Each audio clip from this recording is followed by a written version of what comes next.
Bonsoir la famille, j'espère que vous vous portez bien. Je fais rapidement cette vidéo comme partie 2, c'est la partie 2 par rapport à la vidéo que j'ai faite il y a peu de temps sur les premiers nés de famille. Vous devez comprendre qu'il y a deux types de nés. C'est pourquoi je parle de premier né. Vous devez comprendre, la première vidéo que j'ai faite, elle concernait les aînés sur le plan physique. Hein? Les aînés sur le plan physique, mais il y a deux types d'aînés. Il y a les aînés des personnes qui sont aînées à cause du fait qu'elles soient nées ou encore qu'elles soient premiers enfants de leurs parents. Hein? Mais il y a des personnes qui sont des aînés sur le plan spirituel, bien que n'étant pas les premiers nés de leurs parents. Et c'est là où je voulais en venir. C'est d'où la partie 2. Vous devez comprendre qu'il y a des enfants et vous en avez. Vous n'êtes pas forcément le premier enfant de votre parent. Vous pouvez occuper la 3e place, la 4e place ou même la dernière dans la fratrie. Mais vous allez remarquer que votre rôle est assez important. Pourtant, vous ne cherchez pas nécessairement à vous imposer. Mais vous allez remarquer que même lorsque les réunions se tiennent, lorsqu'il y a des problèmes, on a toujours besoin de votre avis. C'est vous qui arrivez à réconcilier tout le monde, à créer la cohésion ou l'union dans une famille. C'est-à-dire que votre rôle est primordial. Même vos aînés ont besoin de vous, de vos interventions. Lorsqu'il y a des problèmes, lorsqu'il y a des réunions, on a toujours besoin que vous vous prononciez. Vous allez même parfois vous poser la question que, mais pourquoi moi? Pourtant, je ne suis pas l'aîné. Notre aîné est pourtant là. Pourquoi moi? Moi, je ne suis que la dernière devant. Ou encore, moi, je n'occupe que telle position. Mais pourquoi moi? Mais vous allez remarquer que tout le monde est fixé sur vous. En réalité, pourquoi? Parce que dans l'esprit, c'est vous qui êtes l'aîné. Vous comprenez? Dans l'esprit, c'est vous qui êtes l'aîné et c'est vous qui possédez le bâton de commandement. Il faut bien comprendre ça. Ce n'est pas nécessairement celui qui va naître le premier dans le ventre de sa mère ou là dans le ventre de son qui va sortir en tant que premier enfant de son père ou de sa mère ou tout simplement de ses parents. Ce n'est pas nécessairement lui qui possède le bâton de commandement. Est-ce que vous me suivez? Ce n'est pas nécessairement lui qui possède le bâton de commandement. La Bible déclare que Aaron était l'aîné de Moïse. Mais Moïse était supérieur à Aaron en esprit. Vous comprenez? Moïse n'était que le petit frère. Il était même leur petit frère. Il y avait Aaron, il y avait Marie et il y avait Moïse. Moïse était le petit frère. Mais sur le plan spirituel, Moïse était l'aîné. Est-ce que vous m'avez bien suivi? Donc, vous pouvez être le premier enfant de vos parents et ne pas être celui-là qui possède l'autorité. C'est la raison pour laquelle vous allez voir que Saoul et Jacob, Jacob va demander à Saoul son droit d'aînesse. Parce qu'il connaissait la signification. Le droit d'aînesse, c'est l'autorité. C'est celui qui possède le bâton de commandement. Vous comprenez? Bien, donc, c'est la raison pour laquelle il va demander à Saoul, à Ésaü, pardon. C'est la raison pour laquelle il va demander à Ésaü, Jacob va demander à Ésaü de lui donner, de lui vendre son droit d'aînesse. Parce que être l'aîné, en réalité, c'est l'autorité. C'est vous qui avez le bâton de commandement. C'est la raison pour laquelle vous allez voir que vous pouvez avoir vos frères là. L'aîné, toutes les familles ont toujours un aîné. L'aîné, ce n'est pas nécessairement celui-là qui l'est par la chair. C'est pourquoi j'ai parlé de deux types d'esprit. Deux types. Vous comprenez?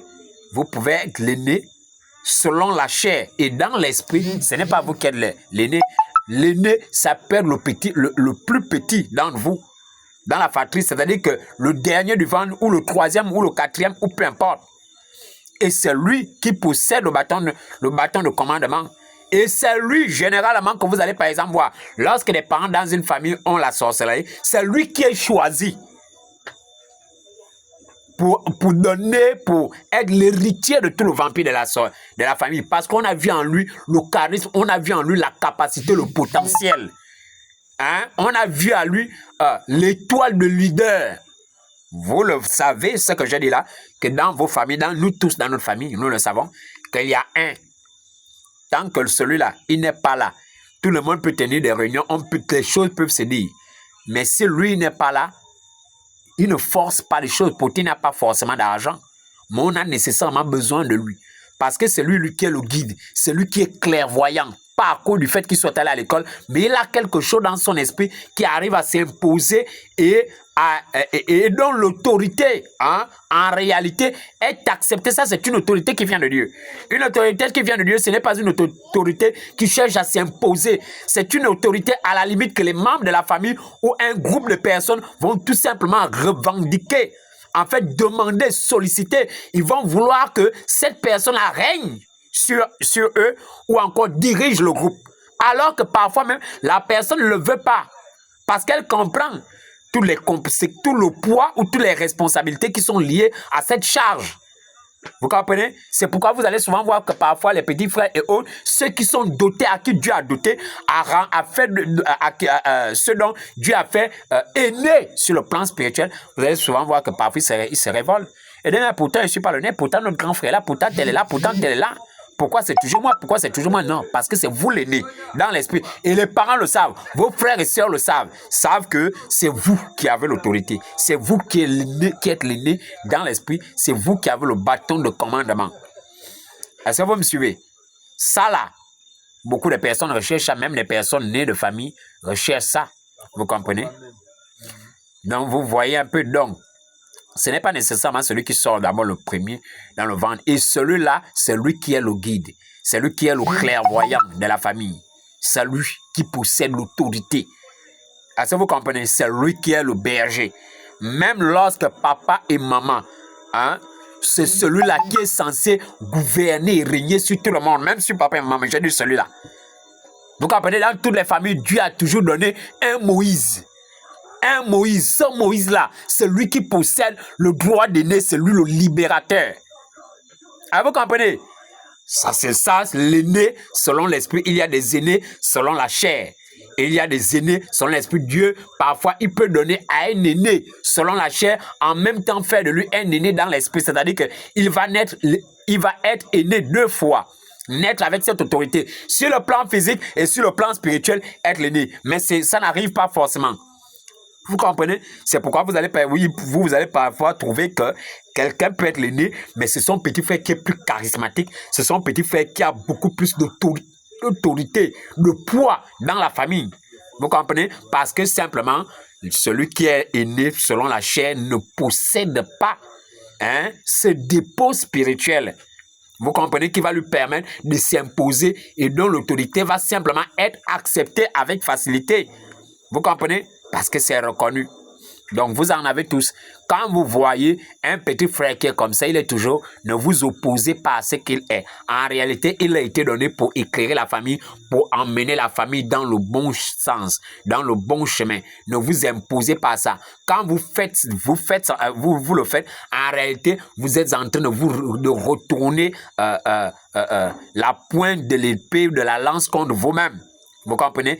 Il est là pour guider la famille, pour emmener la famille à bon port. Est-ce que vous me suivez? Dieu donne toujours, il envoie toujours un libérateur et un défenseur, celui l'aîné. C'est celui-là même qui sera prêt à mourir pour vous. Il possède le potentiel, l'énergie, la force pour pouvoir gouverner et protéger. Vous comprenez? C'est lui l'aîné. Parfois même son père, papa et maman qui sont même nés. Vous allez même souvent voir que non, mais pourtant c'est lui papa, pourtant c'était maman. Maman n'est pas nécessairement l'aîné. Attention, maman elle-même, lorsque l'enfant l'a né dans la famille, même maman et papa savent qu'ils ont besoin de cet enfant. Pourtant il n'a pas encore réussi. Ils savent, ils connaissent ce qu'est cet enfant-là sur le plan spirituel. Ils savent qu'ils ont besoin de la couverture, de la protection de cet enfant. Vous pouvez vous poser la question, mais pourtant les grands frères, pourtant maman, pourquoi toujours moi? Non, parce que c'est vous le protecteur. C'est vous qui êtes le lion dans cette famille. C'est vous qui êtes l'aîné. C'est à vous que Dieu a donné le bâton de commandement. C'est vous qui êtes le guide. C'est vous qui êtes la couverture de papa, de maman, de frères et sœurs. C'est vous qui êtes le guide. Vous comprenez? Et malheur à eux s'ils ne vous écoutent pas. Vous comprenez? Dieu a mis votre salut, leur salut, leur bien-être en vos mains. C'est pourquoi celui-là, vous devez tout faire, les membres de la famille doivent tout faire pour le protéger. Pour que jamais il ne soit ravi ou entraîné dans de sales obédiences, de sales choses, la sorcellerie ou autre. C'est un protecteur, c'est un libérateur. C'est à lui le